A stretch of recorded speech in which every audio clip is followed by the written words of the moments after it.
구약에 5대 제사가 있습니다. 번제, 속죄제, 화목제, 속건제. 요 4가지 제사는 모두 동물을 죽여서 피를 내고 각을 떠서 태워드리는 제사입니다. 반면에 나머지 하나 소제는 동물이 아니라 곡물이나 음식에 고운 가루를 태워드리는 제사입니다. 이 소제는요, 소제 따로 드리는 경우보다 주로 번제, 속죄제, 화목제, 속건제 등의 제사를 다 드리고 난 후에 여기에 더해서 소제를 드렸습니다. 자, 여기 피비린내 나고 고기 타는 냄새가 진동을 하는 제사가 있습니다. 그런데 곧이어 곡식에 고운 가루를 가져와 그 위에 제사를 드립니다. 그러면 그 향이 얼마나 좋을까요? 그것이 바로 소제입니다. 여기서 소제의 의미를 좀 더 생각해 보겠습니다.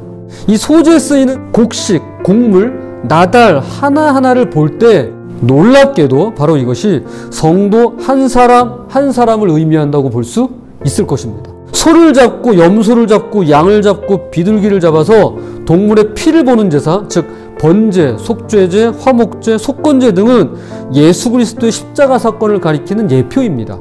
피를 흘렸으니까요. 그리고 그 위에 곡식의 나달 하나하나를 고운 가루로 태워서 향기를 올려드리는 소제가 바로 우리 성도들이 드리는 예배를 의미하는 것입니다. 이것이 바로 진정한 의미에서의 봉헌입니다. 내가 나를 하나님께 드리기 전에 이미 벌써 예수님께서는 피 흘림의 제사를 드리셨습니다. 우리가 할 일은 다만 그 위에 예수님의 피의 제사 위에 내가 올려지고 드려지는 것 뿐입니다.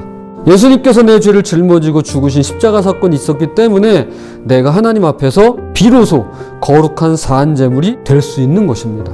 그러니까 하나님께 나를 드리고 봉헌하고 거룩한 산제물로 드린다는 것은 이미 예수 그리스도께서 나를 대신에 드려지셨고 봉헌되셨고 거룩한 제물로 바쳐졌기 때문에 가능한 것입니다. 그냥 나만 드려서는 될 게 아니라 이미 진작에 그 바탕에 주님께서 드려졌기 때문에 가능하다는 것입니다. 이것은 의미적으로만이 아니라 실제로 십자가에서 그리하신 것입니다. 이것이 바로 영적 예배로서의 봉헌이며 봉헌의 신비요 은혜인 것입니다. 은혜를 알면 예배가 귀해집니다. 내 인생에서 예배가 얼마나 소중한가를 알게 됩니다. 지난주 헌금을 정리하다가 헌금 봉투 속에서 돈 대신에 영수증 한 장을 발견했습니다. 뭔가 하고 봤더니 영수증 뒷면에 주시면 바꿔드립니다 1,000원 그리고 본인의 사인이 있었습니다. 자, 여기 그 증거물입니다. 이 영수증 종이를 가져오면 1,000원짜리 지폐로 바꿔준다는 의미였습니다. 저는 이 글씨체가 누구 건지 압니다. 하지만 밝히진 않겠습니다.